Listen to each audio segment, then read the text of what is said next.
Coming up today on the Nice Guys on Business. I'm never in control to where I know where the conversation is going, but I strive to always be in control of saying this isn't working for me. I have let some things go, and every time I do, I get stronger and stronger about this isn't going to happen again. And so through my processes, I usually weed people out before we even get started. Life moves pretty fast. You don't stop and look around once in a while, you could miss the Nice Guys on Business. Need an education on how to grow your business? The Nice Guys are here to help. Learn about great customer service, networking, and how just being nice can help you prosper. Now, here are your hosts, Doug Sandler and Strickland Bonner. Hey, Nice Guy community, welcome back. My name is Strickland Bonner, and on the other side of the microphone, actually about 2,000 miles away, is Mr. Doug Sandler. I think I'm actually a little bit further than 2,000 miles away. Where the hell are you in Vegas again? Maybe. No. What goes on in Vegas? Well, I know that what happens in Vegas stays in Vegas. Can you even share what you're doing there? Is that a secret, or are you allowed to share with the Nice Guy community what's actually happening there? Nope. Can't say.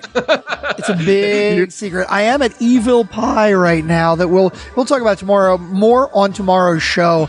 It's just a great little pizza joint with bar in here, but we'll talk about this tomorrow. But Nicole Holland is our interview today, and didn't you interview her before once already, Doug? I did. Nicole Holland was, she had a whole different, she is a podcaster extraordinaire. She had an online training program that she was, or I forget what you call them. What do you call them when a whole bunch of things come together at one time? It was like a collaboration. Something like that. It was one of these big programs that she had where she put a whole bunch of professionals together and almost like an online conference. I can't remember what it's called. I don't remember what it was called. Yes, I remember checking it out. It was very cool. A lot of big names she had there. But I wanted to get her back on the show because Nicole does interview a lot of people, and she is very, very comfortable and familiar with the podcasting space. So I really wanted to have a heart-to-heart, a pro-to-pro conversation with her just about the whole podcasting thing and what it's all about and why podcasting is so good from a guest perspective.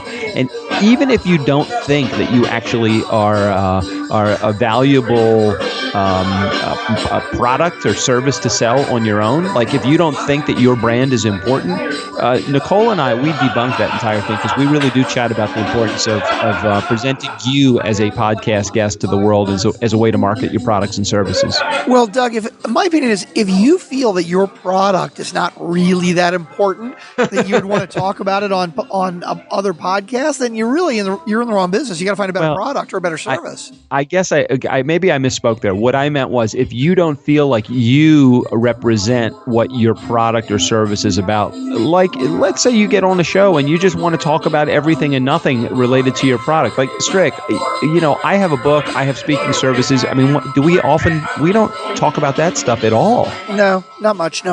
No, but I feel like if somebody likes me, or if they like what I'm into, or they hear me and they kind of like the approach that I take to business, or they like the fact that I have a foul mouth, maybe they'll bring me in to talk to their organization. So that is part and parcel of the entire process of what being a guest on a podcast can do for you. It really is about just marketing your brand and marketing yourself. So even though you may not be your product or service that you're selling, it is all about building the relationship with the audience, and we do chat a lot about that on today's show. Cool. Well, we actually have a sponsor today, Mr. Julie. Listen to me. I think I need a couple more beers. You need to have another. Wait, are you at the Evil at the place? I was trying to do a little research at the Evil Knievel cafe. You were actually doing research? That's crazy. Yes, I'm at Evil Pie, which is also known as Evil Knievel Cafe. It's but we should talk about it tomorrow more. We'll get into it more on our show when we're talking. So I don't want to take up Nicole Holland's time. Okay. Or our sponsor today, Julie Riesler, who wrote the great book, Get a PhD in You. If you think you know you may not know you as well as you think you know you. If you were to read Get a PhD in You, you'll get to know you better. I did spend some time talking to a number of Julie's friends and the folks that are her biggest promoters, including myself, at the book signing. And I want to take a listen to just a brief little snippet of a conversation that I had with one of Julie's friends. So let's listen to that, and then we'll come right back after the little brief interview. And we are talking with Wendy Elliver, and Wendy is a friend of Julie's, the author of Get a PhD in You, and she does make a whole topic in the book about just getting to know yourself a little bit better. So can you maybe share a story or something about Julie that would be appropriate for a time when you guys got to know each other a little bit better, or something that might be appropriate for her book release tonight? So I think one of the things that's been amazing is that Julie and I have both been on a journey of writing and both been on a journey to kind of discover ourselves. And so being able to have someone who not only is excited about what they're doing, but is so giving to everybody else and so excited to lift other people up and make them feel special and make sure that they know how important they are. I think that's something that every time I get to talk to Julie, I get that feeling. And what's really nice is that she's surrounding herself with a whole bunch of her friends and some folks, colleagues in the world of writing as well, and a lot of food. She's surrounding us with food, so she's really trying to make us really, really very, very comfortable. So thanks for your story, and we'll be sure to talk about her a little bit and your relationship on the Nice Guys on Business. Thanks, Wendy. Thank you so much. And there you have it. So this is exactly what I'm telling you.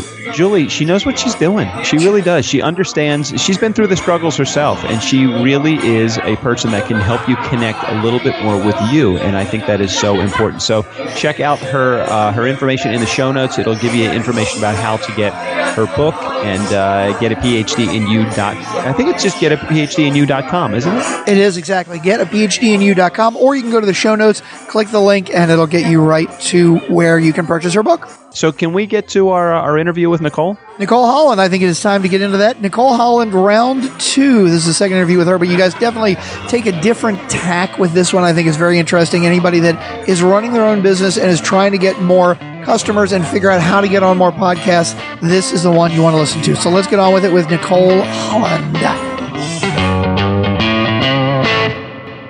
She is back. She is more purple than ever, and she is my friend. She is Nicole Holland. She is host of the ever fabulous Business Building Rockstar show, and she also owns a company. It's kind of a new business, but it's not really a new business because she's fairly well established and very, very, very entrenched in the podcast world. Interviews That Connect is her new company, and no, that's not it. She's shaking her head. No, that's not it. Interviews That Convert. What the fuck, Nicole? What are you telling me? Why you give me the wrong information? Yeah, no, you gave me the right information. Interviews That Connect. That's a whole different company. Yeah, that's Jessica's company. We don't want to promote her today. We'll just promote you today. Interviews That Convert. And she is here today, purple hair and all, empty desk completely in front of her. She is Nicole Holland, and she is my friend. Welcome to the Nice Guys on Business podcast, Nicole! Woo woo! So excited to be back here with you, Doug. That was a total shit show of an introduction, but you know what? I think that you Perfect. Normally. Speaking of which, you've been in the podcasting space for a while now, and you have 160 some episodes under your belt now. How do you feel as a podcast host? How do you feel like when you get to actually be the guest on a show? I'm loving it. I started guesting before I started really interviewing. So I had to go back and apologize to my early hosts. I'm like, I'm sorry, I was so bad. And they're like, what are you talking about? You were great. And I'm like, no, I wasn't. And, you say I've been around for a while, but I haven't. I just started podcasting less than a year ago. So it's been a wild ride, and my business now is completely centered around podcasting, and it came from just recognizing how many bad guests there were out there. Not bad people. Yeah. Great people, really smart, really valuable, terrible podcast guests. So I'm excited to dive into that with you. No, I totally want to. A Nice Guy community, just so you have some level of relatability here. And this is what we go through with every guest. So as you're listening to a guest, sometimes it might be, well, this is easy. You just have a conversation with the guest. But it really does. It really goes far beyond that. What are some of the issues that you run into when you have a guest that really eager to be on the show, and then you start talking to them and you realize they don't know what they're doing, and I need to help fix them? What are the things you need to fix? Oh my God. So where do we begin? So really eager to be on the show. I started really I was like, ooh, when I first started, I've never had problems finding guests, but I've also turned a lot of people away, but then I'd feel bad because I'm like, I already know who I want on my show.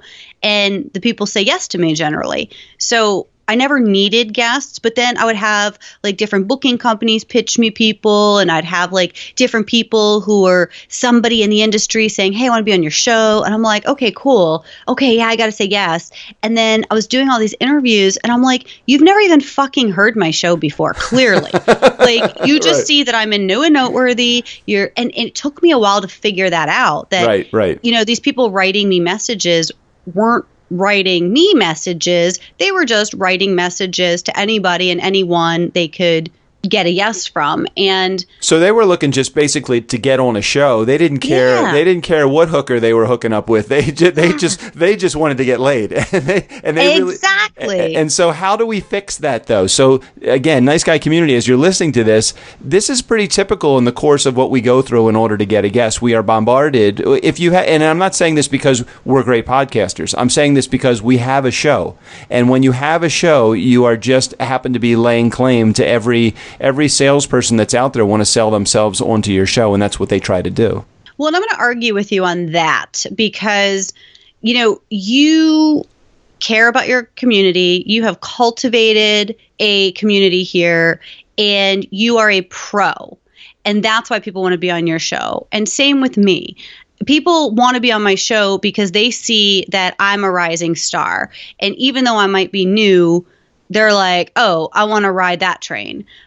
There are plenty of people who are podcasters who are desperate for guests. Yeah. And some of them are actually... Really? Yeah. Every time I talk to somebody, they're like, we're getting bombarded by guests. We have a gazillion downloads. And I'm like, somebody's lying that's who you're talking to. It's who you're talking to. I mean, there are plenty of podcasters who are actually really good podcasters, but they don't have a marketing background, or they don't have the knowledge of how to really get their message out there. So there's those guys, and then there are even more that are just bandwagon jumpers, and they're all jazzed up and they start a show, but they don't really put everything into it. So there are plenty of shows out there, but there are not plenty of great shows out there. And I think what makes me great, I mean, you're so far ahead of me. I'm so inspired and all the time with you guys. But like, I mean, just since I started, every day I get better. Every day I'm looking, how can I improve myself? How can I improve my show? How can I improve my connection to my audience? And I try new things. And I know I've heard you guys try new things too. Yeah. And so I think that's what makes us desirable to somebody who is looking, maybe who is at a higher level and who's looking to get out. But I think the messaging is all wrong, and it has been wrong historically. And that is, it's not that the people are bad, and it's not that the people are giving the messaging are bad. It's just not my style. It's like, you know, you go into a bar and, you know, back before you were remarried, and, you know, I love that you say back before you were remarried. Hey, wait a second. You know. You see somebody across the bar and you're like, oh, okay, that person's somebody I want to know tonight, some way, shape, or form. And so you don't go over to them and say, hey, let's go back to your place. You're going to get something thrown at you, or they're going to think you're crazy, or they're just going to ignore you or walk away or whatever. No, if you see somebody you want to get their attention, you do a little flirt, you toss your hair, you offer you send over a drink, you say, hey, can I come sit down? Hey, what's your name? But you make that initiative, and that we know. We know that. Right. We know that if we want to sell something to people, like let's say, I mean, even the most aggressive, sales models, like MLM or something, where they're like, go get everybody you know and tell them and try and get them to sign up. And even the most aggressive people would still never walk into a crowded room at, their kid's school, raise their hand in the middle and go, hey, I'm selling knives. Hey, I got Mary Kay. Anybody want some? Anybody want some? But that's what we go through as podcasters, essentially, is people who don't make that correlation between Right. I'm doing this really, really tacky thing.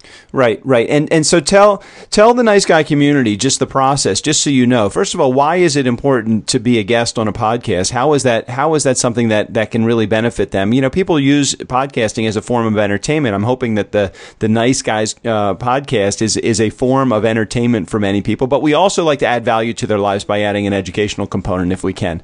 So that's what you're hearing on the receiving side. On the giving side, somebody that's over there that wants to be a guest on a show, tell us like what advantages are there for you to be a guest on a show? Not you specifically, but somebody that is approaching you. So share how that works for you. Thank you. Yeah, definitely. So before I do that, I want to say that, you and I are kind of in that same space of entrepreneurs and business owners, but even shows that are not and are completely entertainment or completely, something completely different and aren't necessarily educational, there's still that connection. There's still that. It's just like watching a TV show that you get entrenched in the story and you got to see the next episode. You fall in love with the characters. You fall in love with the host. You fall in love with the style. And when you are a subject matter expert, doesn't matter what niche, what industry you're in, podcasts are a very viable way for you to get your message out, to get more visibility, to get known for a lot of reasons. Number one,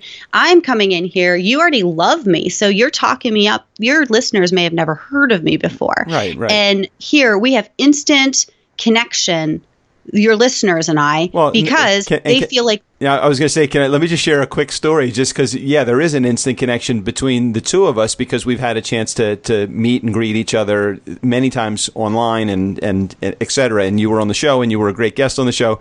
But you actually were the example that I used in a story when I was at DC Podfest and Strickland and I were speaking. Did I ever tell you this story? No, you put something on Facebook and I'm like, I want to know what the story was, but you never told me. The whole story was that we were invited in to speak, and just so you have a little bit of it, and I'm not boring the Nice Guy community has probably heard this story many times. But I was invited in. Strick and I were invited in to share why humor is important in a podcast, in a business podcast, and I started talking about. I don't remember whatever 5 things I was talking about, why it's important. And a woman raised her hand in the crowd, and the 3 people that were up on that were using the examples, I was using you and 2 others, and everybody was either a woman or I referred to them in a woman context. And the person raised her hand and she says, "What is it about you that you need to feel the need to objectify women?" And I said, because I think I made reference to your purple hair, and one of the, and I think I made reference to the fact that we talked about the best person for me would be a purple hair pregnant woman, right? Bald pregnant woman. That's right. Send you over the moon. Yeah, send me completely over the moon. And I said, that is really the beauty of podcasts, is that just kind of like any TV show or any radio show, if you don't like it, you can tune out. There are many of us. And I don't think she liked my answer, and it was clear that she felt like I was objectifying women. I said, no, I would objectify anybody if I had the opportunity to. And we hope we've been equal opportunity offenders throughout the entire process of our show. But I did have a chance to use you. I don't remember why I even brought this up, but I had the chance to use you as an example on the show. Well, thank you. And you set the tone, the whole, and this is one of the things that I teach. When you asked about pet peeves before, and I'll tell you, a big pet peeve is when people come on my show with their own agenda. This is my show. People. So would I talk like this on somebody else's show? No, but I know your show. I know your style. I know your language. So I am a guest in your home right now. If I come into somebody's house for dinner and they don't wear shoes in the house, guess what? I'm fucking taking my shoes off. Exactly. Right. You don't just say, like, back in this episode of Sex and the City, like, well, the shoes go with the outfit. That's just, again, one of these things that etiquette-wise you wouldn't do in the real world. Right. But yet here we have podcast guests, potential guests, or people that want to be on our show coming into our house and wearing their muddy boots throughout. And it's your show. So I'm going to meet you where you're at because this is your show. When you come on my show, I want you to meet me where I'm at. And that makes a great connection. So now the listener, they don't know me, but they know you. They've been to your house before. They are watching your house from outside, and they're wanting to be invited to the party. And so when you have a guest on your show that you can immediately connect with and that the listeners feel comfortable with, now they want to maybe know me more, that we're engaging. All right, so I'm going to put you on the spot just a little bit for a second here because I know through the 160 some episodes that you've had probably a lot of them have been interview shows, right? Have all of them been interview shows or most of them? Almost all of them have been interview shows. Okay, so you've seen a lot of freak in your last in almost and I do summits too, right? So I've interviewed a lot more, but okay, yeah. so you and I know that you have a deep rooted experience, a level of experience with interviewing people, and you have seen some pretty weird shit out there in the world. So I'm not going to ask you to name any names, but can you give me an example of like some weird doohickey thing that went down on your show that you're like, I can't believe we're even chatting about this or how the conversation got here? Or are you always that much in control that you know exactly where the conversation's going? I'm never in control to where I know where the conversation's going, but I strive to always be in control of saying this isn't working for me. I have let some things go, and every time I do, I get stronger and stronger about this isn't going to happen again. And so through my processes, I usually weed people out before we even get started. Now, that said, I do sometimes go on bad dates. Sometimes I have people come on the show that are not a match. Right.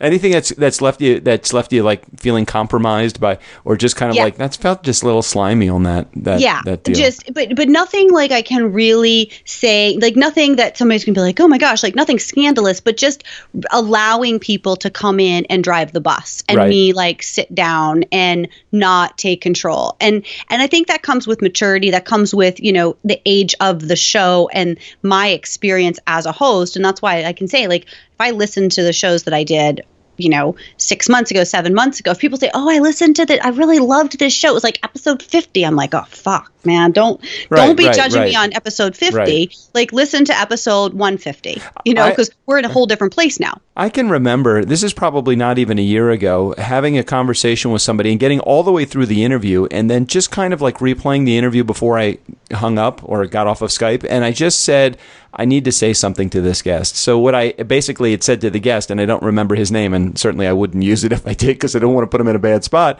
But I said, I think that before I hit the record button, you and I had a really good conversation. Something happened when I hit record, whether it was you or whether it was my line of questioning. We got off track. And he didn't sense it at all, but I could sense that he got his feelings hurt. So I said, I don't want to play it the way that I have it because I felt like I was answering the questions for you and it didn't feel right. So would you be okay if I sent you the questions over again and actually prepared you for the interview and gave you the questions ahead of time? And I would listen back to the interview and probably feed him the same questions that I asked him. And he said, sure, that would be fine. He disappeared. I think he went away. He did not come back.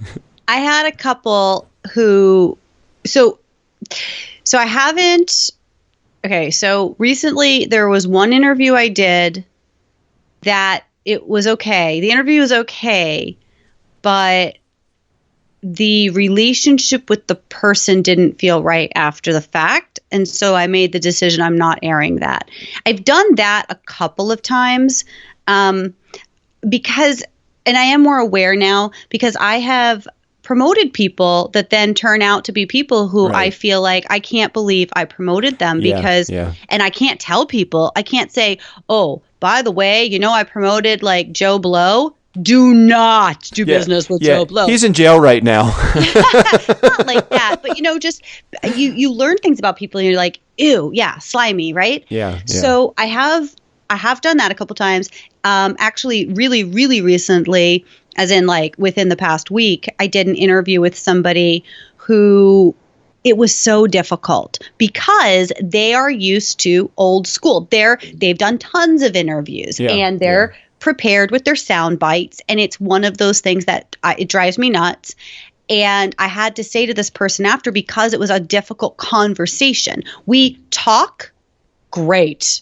Everything's good, but we hit record and now it's like I'm in press mode and that's not how my show goes. So I said to him after, I go, hey, I I'm uncomfortable saying this, but I have to say it because I respect you. I adore you. I don't think you've actually listened to my show, have you? And then, he stumbled a little bit and it's like, well, I go, listen, I'm not like hurt. My feelings aren't hurt. But the problem is that you were not a very good guest on my show. And I teach people how to be great guests. And so I know we have great chemistry and great synergy, and this didn't do it. So one of two things can happen. I can edit it down and release it in this particular way, or we can come back and do it again and just allow it to flow. And he even said he was a little bit hurt too, I think. And I said, I'm sorry. And he said, no, it's okay, but it doesn't make sense to me because I've done like 30, 40 interviews for podcasts and nobody's ever told me this. And I didn't say it then to him, but this is kind of why I wrote my program. They're doing him a disservice by not telling him, right? And this is why people really pushed me this summer. So I launched Interviews That Convert as a program, a beta program this past summer. And it was because a lot of podcasters were telling me, like, we would talk, right? And they're like, I can't tell somebody they're a bad guest. And I'm like, I know, you can't tell them. And it's very uncomfortable. It's very difficult. And so that's why I'm so passionate about teaching people like how not to be a douchebag, how to really be prepared for the show, how to show up. It's not that everybody wants a conversation. There's plenty of podcasters that are very, very, very structured and are just yes, no answer kind of thing. I don't know who the audience is for those podcasts though. It's very challenging. It seems like that would be a very temporary audience because you. Right. Maybe so. But to me and you and to your listeners, yes. But to that woman who felt that you objectified women, she's got the mindset that you objectify women. So she's always probably going to feel like that. So she's going to go to shows that resonate with her message, which maybe is something that is very like NPR. Whatever. Right? But I think there are definitely, it's proven some of the biggest shows out there with the biggest listenership are very, very structured. It's not me. That really fries my fritters too, because I just never understand why is that the case. And now, so maybe my next question, maybe that will help resolve why that is the case, and maybe this is where either I fail or I don't do it as well as it should be done, because there is that part of the interview before when you're interviewing the guest, to get the guest to come on your show. Then there's the actual interview when he's coming on the show. And then what is important to us as podcasters is what's about to happen next, which is how do we now capture a bigger audience as a result of having those people on our show. Now, I love my community, just like you love your community. Nicole, there's a name, the Nice Guy community for my community. I love them. I see them out at when we go out and do like book sightings and live events. We hear from them on our Facebook community, but they're our community already. Those aren't the folks that we are trying to further. Certainly we love to give them great info, but there are so many others that are out there, including the guests community as well. So what, in your opinion, can be done on that side of the podcast to help further get our content out there and amplify what we do? I think a big piece of it, the biggest piece, I think, is education. And again, just putting things into perspective. Because again, if we invite somebody in and we establish that, we would like them to maybe invite us in too, or we'd like to continue that relationship, there's a good chance they will. Here's the danger or the line I think a lot of podcasters cross. It's the expectation that the guest promote. It's the expectation that the guest do anything more than just the interview. Well, if we don't tell them, there's a false expectation. Don't we need to tell them? Here's the fine line, in my opinion. Okay. I think that let's use the dating analogy. Okay. We meet and we decide to go on a blind date, let's say, right? So we go for coffee. Mm-hmm. And at coffee, it's a conversation. And then at the end of the date, then we decide the next step, right? Right.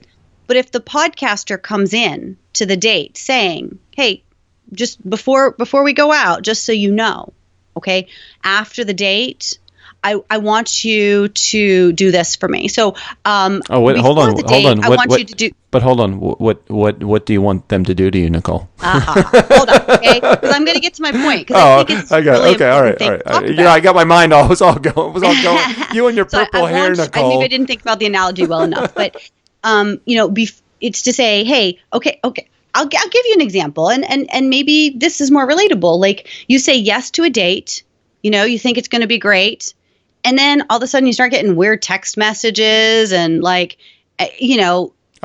all right, neediness or whatever. But keep going. That's what happens when a podcaster starts putting you on their marketing list and starts sending you things like, okay, so here's what you can do this, you can do this, you can do this, and then okay, we have the date. What about the expectation ahead of time, though? If you say, I love you coming on my show, and it's going to be great, Nicole, and I want you on the show, and this is going to be terrific, and what I would love you to help me do. Yeah, okay. Okay. No, go ahead. You need to establish that boundary. If it's true that you would love if I did, right, then that's the boundary. It's an appreciation and a part of a relationship. But if you have expectations that are not articulated before you say yes to having them on your show. Yes, I hear where you're going.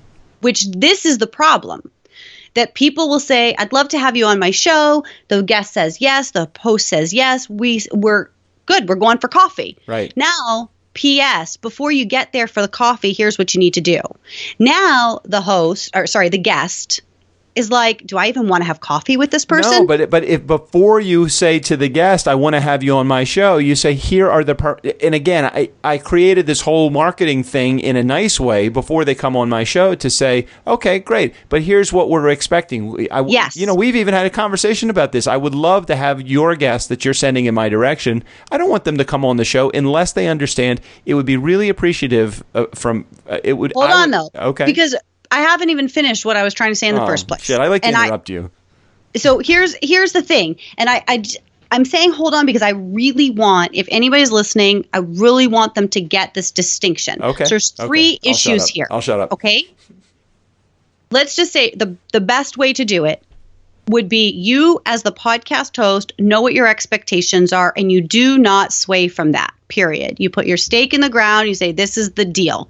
If you're on my show, for example, John Lee Dumas, okay? Let's just talk about JLD. His application process includes you have to actually say yes on the application form that you will send out a solo email if you are selected to be on his show. Right. You have to jump through hoops that he has decided is part of his vetting process. How about buying 6 of his Freedom Journals? Hold on. Yes, and that's fine. Right. Yes. Yeah. And maybe I got into like this big heated thing, and this is a topic that nobody's going to know what we're talking about, but I was in total support of him. It's his fucking show. No, I don't disagree with that. Money in. I knew ahead of time going into it that this is what he expected from us. So for me, it was like, okay, that makes sense. Exactly. I can either do it or not do it. So exactly. Now the ball's in your court. Here is the expectation beforehand. Before we even discuss, are we going to go out for coffee? You're going to know my bottom line. Fine. Then yes, absolutely. Host, say, if you are selected to be on my show, we expect, not we would like, we expect that you will X, Y, Z. If you say we would like, that's fine, but you cannot expect it. So that's okay. Again, we're going kind of back and forth. So if you set the expectation beforehand, perfect. If you don't set the expectation beforehand, then asking afterwards that it's got to be appropriate. So if after the interview you say, hey, we're working on growing our audience. This was a great interview. I'd love for you to share with your audience. Would you mind? And then if they say yes, great. Or you just let them know. If they say no, you can't expect them to say yes if you have not qualified it before the interview with them. And I agree with that. Well, and you can't. You're going to put somebody in an uncomfortable position if after coffee you say, well, that was fun. And now because I bought coffee, you owe me dinner. Okay? You can't do that. What you say after coffee is, that was amazing. I would love to do this again. I guess right? sex is out. I guess sex is out of the question. And now you give them reasons to want to come back to you. Yeah, you're right. Give them reasons. You're right. You are right. You and I have connected with, because of some of my clients, and you get a thank you card after. Yeah, that was pretty cool. Yeah. That's way cool, and it's unexpected because people aren't doing it. But it shows the value that the person perceives of you. Wow, you deserve that card. Now, don't you feel like, maybe I want to continue the conversation with this person. Now, you share your tweets. Does that person retweet? Okay, they're retweeting. Now, and it's a give and a take and a dance. It's a relationship. The problem is that people are looking at things too transactionally. Yeah. So I have had so many times, I've seen so many places where you do an interview, and then after the fact, you get a freaking 1,000-page or 1,000-word email with all of these links and all of these to-dos, and it's like, whoa, I didn't sign up for that. Right. And that happens more in summits than it does in podcasts.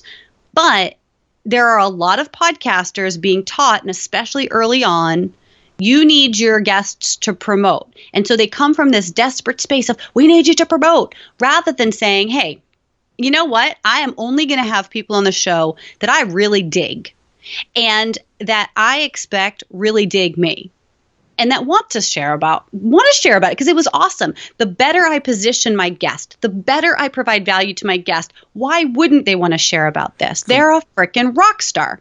So when you're coming from a space of value as the host and you're coming from a space of value as the guest, that is a marriage made in heaven. When you're coming from a space of expectation and the other person is not on board with it, it's going to end in divorce one way or another. Oh, okay. So that was you just threw that little curveball at me for the divorce thing. I'm gonna do better. It's all gonna be fine. This one's gonna stick. I promise, Nicole. I promise. She's really cute too, and she makes a lot of money. So I'm gonna hold on to her. She is cute. Yeah, she's totally cute. Well, Nicole has a company called Interviews That Convert.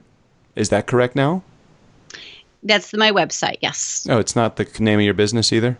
No, I did like most people do. They start out, they register a business. You're Nicole Holland. That's your business. I'm Nicole Holland. That's it.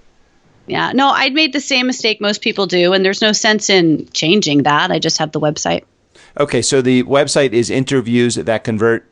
Okay, and do you have an offer for our audience? Is that what you have? Yeah. Okay. I mean, I've got a little freebie. So if people want to know how to get the yes, right? Like we've talked about a bunch of things so far today about the etiquette behind once you get the yes. But if you want to get the yes, I've got a little 6-step system, and you can grab that PDF at interviewsthatconvert.com/nice guys. Oh, we got a little nice guy / thing going on. So interviews that convert / nice guys. Is that right? Yeah.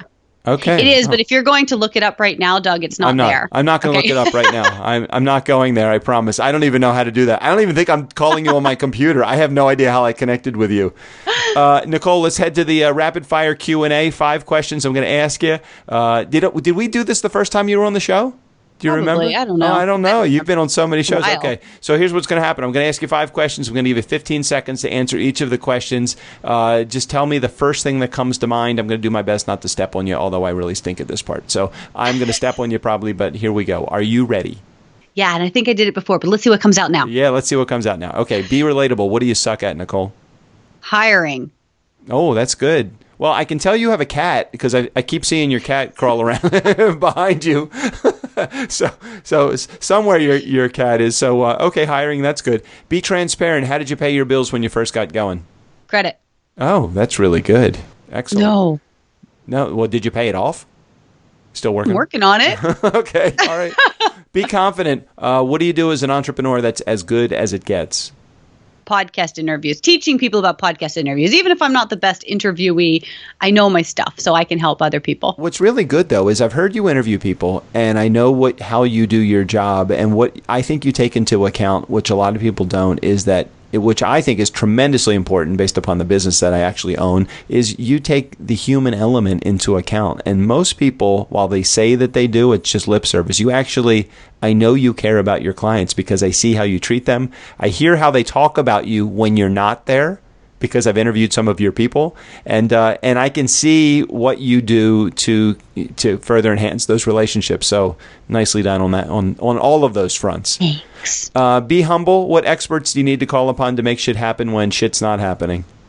What experts do I need to call upon? Whoever deals with the shit that's not happening. Yeah, that's true. There's probably a lot Different of shit day, that's not different dollar. Yeah, I agree with that. Are you ever afraid to call on somebody to make stuff happen, or do you kind of like to do it all yourself, or what kind of person? Well, I really don't want to do it all myself. I just want people to be reliable. But for me to call on somebody for help, it's hard for me to trust people. So, but I always want to. And then if I trust somebody, I'm like, I don't want to overburden anyone. So. No, I understand that. Okay, I just sent you in the little chat box there for Skype. I just put, if you can find that, if you know where that is, I just sent you 4 words, and I'm going to ask you to put those in order, all right? And if you don't have your chat box, I'm just going to read it to you anyway. Okay, as a business owner and entrepreneur, put these into priority order and why. We'll stick with it, just put them in priority order for right now. Employees, customers, products, systems. Put them in order according to priority, the number one priority first. Do I get to explain this? You can. Yeah, you can. Okay. So number 1, I would say systems. Number 2, customers. Number 3, employees. And number 4, products. All right, go. This is very interesting. Very interesting. I would not have pegged you for a systems person first, but go ahead, explain. So if you don't know, like systems, I think are so important so that you can't support your customers well if you don't have proper systems in place. I can't believe you said you wouldn't peg me since I got you into Acuity. Yeah, that's very true. I guess I should. And the whole onboarding and everything. Yeah, that's very true. So systems are really important so that you can serve people at your best, at your highest, for their highest good and in your best way. Customers are the lifeblood. Without customers, you don't get paid. Employees are super important because they represent you, but you can do your business without employees if you have to. And products, they're the last thing, because if you're listening to your customers, they will come. If you start building your products first and then try and find a base for them, you're going to be going uphill for a while. Excellent answers to all of our questions. Nicole Holland, awesome. Also, again, to have you on the Nice Guys on Business podcast. You and your purple hair. We're just looking for bald and pregnant next, Nicole. Bald and pregnant. Yeah. Are you ready? Are you ready for that stage of your life? Not in my lifetime. That will never happen. Bald and pregnant? No. Maybe bald. Nice Guy community. We will make sure we put all of the information about Nicole in the show notes. Never underestimate the power of nice. Again, thanks, Nicole, for being a part of the show and for being in our Nice Guy community, and for you really are a nice guy. So thanks, Nicole, for everything that you do to help us move forward in this podcasting space. Thank you, Doug. I so appreciate you. Nice guys finish first. Don't ever forget that. Steve O'Brien, go ahead and take us out of here.